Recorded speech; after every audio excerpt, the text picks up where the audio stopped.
Hi, good afternoon to everyone.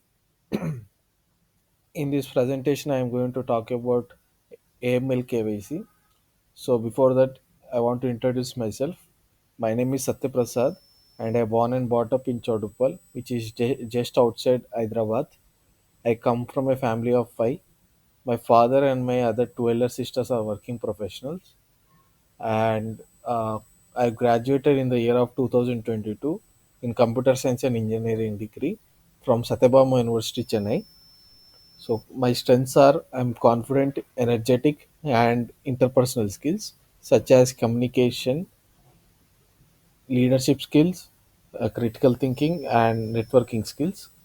So in the SIBA program, I've also learned a lot of domain-related skills such as what is financial system, what are the products such as stocks, bonds, and derivatives, and core investment banking operations such as trade life cycle operations, AML KYC operations, what is corporate actions, asset management operations, and SBL lending operations. So my goal of joining the SIBA program is to put my theoretical skills into practical use by joining an IB firm. So this is my introduction. Coming to why did I choose IB? It all started with my curiosity to understand how land prices is going to work. I come from a place where a lot of my family and everyone is very bullish on investing in land. They believe land prices will not depreciate, so they are only betting on the land prices.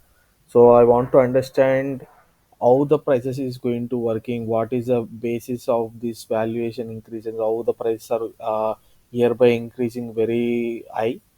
So I've explored it in the Google and everything, and later I came across lot of other products than the real estate, such as stock, investing in companies, and investing in bonds.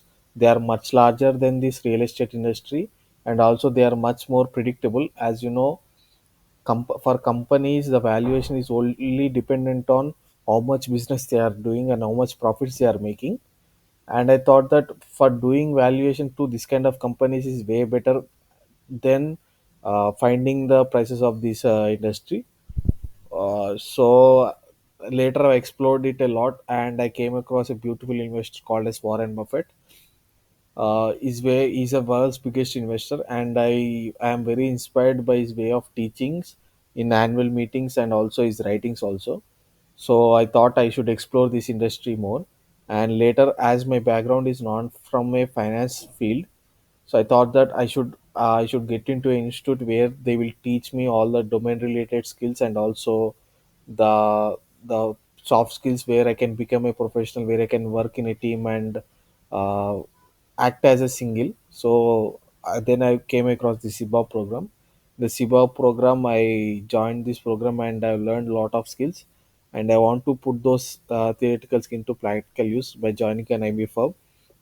And in the future, I want to learn by doing on experience things and by practicing. And also, I want to do a lot of networking and learn from a lot of new people. And I want to pursue a lot of professional degree courses such as CFA. So that's why I joined SIBA. So coming to the topic today, I'm going to give a brief presentation about this AML KYC topic. So first, before we need to understand what is anti-money laundering, first we need to understand what is money laundering is all about. Money laundering is nothing but a set of process or activities designed to hide the original illegitimate source of money and making it appear as a legitimate source. So here what we do is they will hide the illegitimate source where they got the money from, and mostly the illegitimate source can be anything from illegal activities such as gambling, drugs, or tweeting, terrorist activity, corruption, bribes. This all anything which is illegal is considered as this money laundering only. Later, they will use process such as placement, layering, and integration, where by using this process, they will integrate this dirty money into financial system and convert it into a clean money. And later, they will use that money to buy lot of assets such as financial assets, luxury goods, and everything. So these are the some of the stages involved in money laundering. There are three stages. First is placement stage. In the placement stage, the money, the dirty money, where the original from where that came from, is placed into the financial institutions, and they will do this by with the help of these two methods. First is smurfing.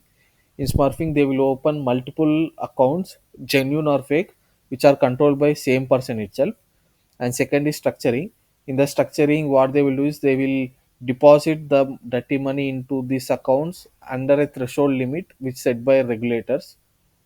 And this is the first stage of money laundering. In the second stage, it is layering. Here what they will do is they will transfer money from one account to another account, so that they can able to hide where the original source of money has came from. It's just like an onion. So as you know, onions have a lot of peels on it. So the core of onion is very small, but if you look into onion, there are a lot of layers on those onions. So what their goal is, they don't want to see where the original sources came from. So they will hide the original source with lot of transaction, like transferring from one account to another account, like giving loan to from one company to another company. Those kind of things they will do. And in the third stage, it is integration. In the integration, they will formalize this illicit money by buying assets like luxury goods, or financial assets like bonds, stocks, these insurance policies, mutual funds. And also they will set up their own businesses with the help of this money. And this is what they will do in the this is the typical method how money laundering is going to work. So to prevent this money laundering activities, we will the government, we will use anti money laundering activities. So the anti money laundering activities is nothing but it is set of rules and regulations designed by regulatory bodies such as FATF, and in India, Enforcement Directorate. These bodies, they will create this kind of rules to prevent money laundering activities, to detect and identify any kind of money laundering activities, to monitor it, to report money laundering activities. If a financial institutions have found out any kind of money laundering activities happening in their accounts, then they need to report to the regulatory authorities, and to freeze whenever they found out that this is very dirty money, then they will freeze that account, and to prosecute whoever has involved in this crime, and to punish. And these are the main duties of what money laundering is all about. So to do this money laundering activities, we will use certain procedure called as client due diligence. We use client due diligence to uh, it is a fundamental effort. The main purpose of it is to it enables financial institutions and other regulatory authorities to assume and understand what are the potential risks associated with their customers. Whenever a client is onboarding, whenever a bank financial institution is onboarding a client, when they follow this kind of AML, customer due diligence procedure, then they will understand what kind of risk the customer possesses in the purview of these money laundering activities. So that is the main purpose of this money laundering activities. This customer due diligence. And in the customer due diligence, first is customer acceptance policy. In this acceptance policy, this we will only accept customer based on the rules and regulations set by the government, and also our internal company rules, and based on that only we will accept a customer. Second is customer identification policy. In this stage, we will identify who our customer is via through the help of the legal documentation, or with the help of certain legal documentations. And in case if the customer is an individual, then we will get details from him such as Aadhaar card, PAN card, driving license, to know who our customer is. That is what the main purpose is. If there is a corporate, then we will get certificates such as certificate of incorporation, Ministry of Affairs, and articles of association, and directors registration number, those kind of things. So we use this kind of procedures in the identification stage, where the whole goal is to get legal documentation from the customer, so that we can able to know who we are dealing with. In the customer verification policy, we will verify the details that sent by the customer. The main things that we look here is what are the sources of funds or income, Second, where the wealth is came from, if he has any kind of wealth that he is having. Third is the nature of business where is involved, and fourth, the type of business. So this is customer verification policy. Next, we will give a next is customer risk rating. After getting all these details, we will give certain kind of rating to the customer based on the kind of risk that he possesses, and the major risk factors here are what is the who is the type of customer that you are dealing with. In this type of a customer, we will have three broad categories. First is if he's a people, if the person is in the power, or where he has the power to influence decisions around him, like large officers like IAS officers, or who are in the top of the government like politicians.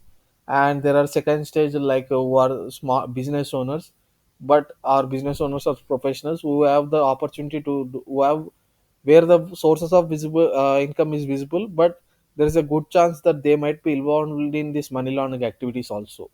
And the third is low risk customers. That's how we divide this, and where the customer is located.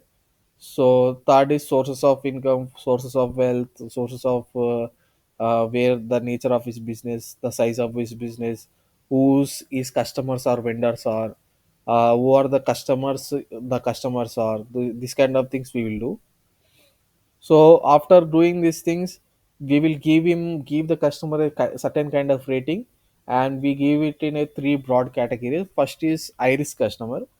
These customers are people who have more possibility or more probability of do involving in this money laundering activities, such as people in the political people, or high net worth individuals, sports stars, film industry people, people who are like real estate businesses, those things.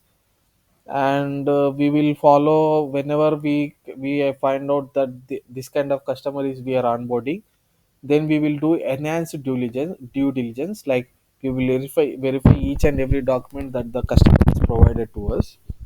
And second type of risk is the medium risk customers.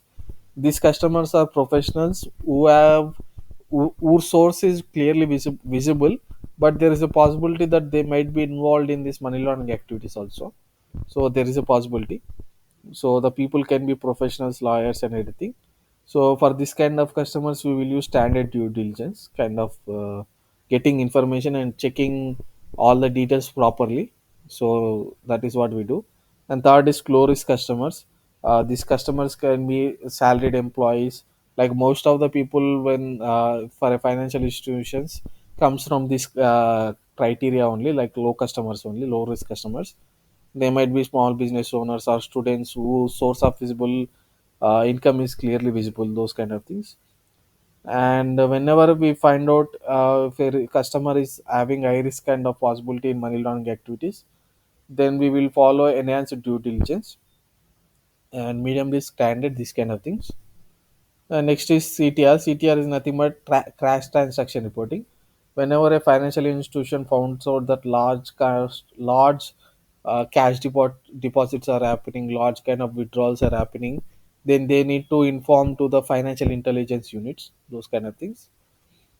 And next is suspicious activity reporting.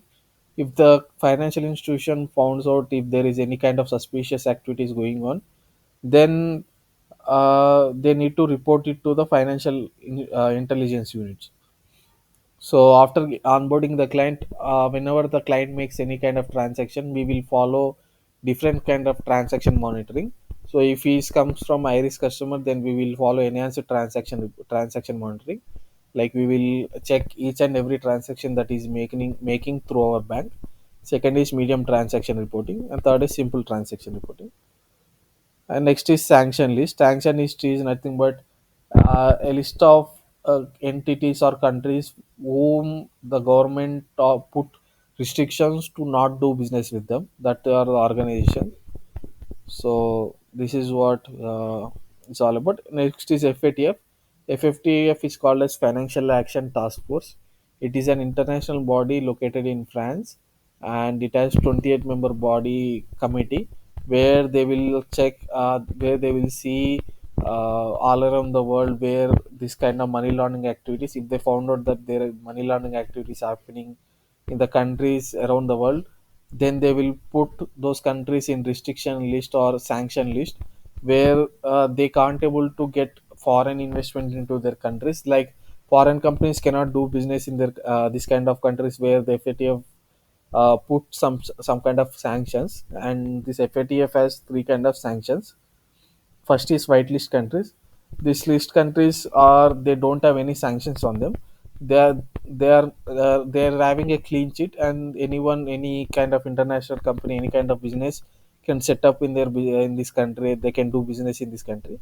Second is gray list.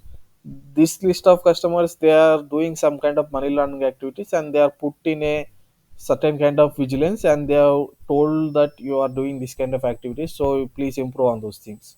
First they will put some country in a gray list, and later they will convert into the blacklist if the country does not improve what the FATF has recommended to them. So this is what my presentation is. If you have any doubts, feel free to ask me.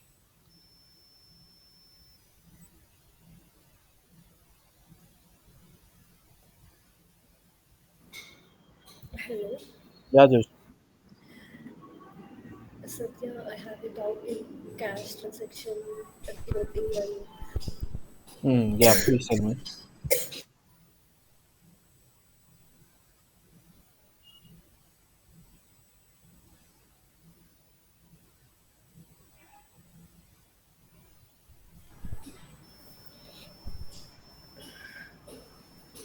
hello. Yeah, Josh. Explain once again. Explain what CPR. Okay, CTR is called as cash transaction reporting, and this is nothing but whenever in a financial institution, whenever a client or a customer who's having account in this financial institution is making lot of cash kind of transactions, or is depositing or withdrawing lot of cash from the financial institution, then the financial institution has to report those kind of transactions to regulators. So that is what this cash transaction reporting is all about. Okay. Yeah. Okay.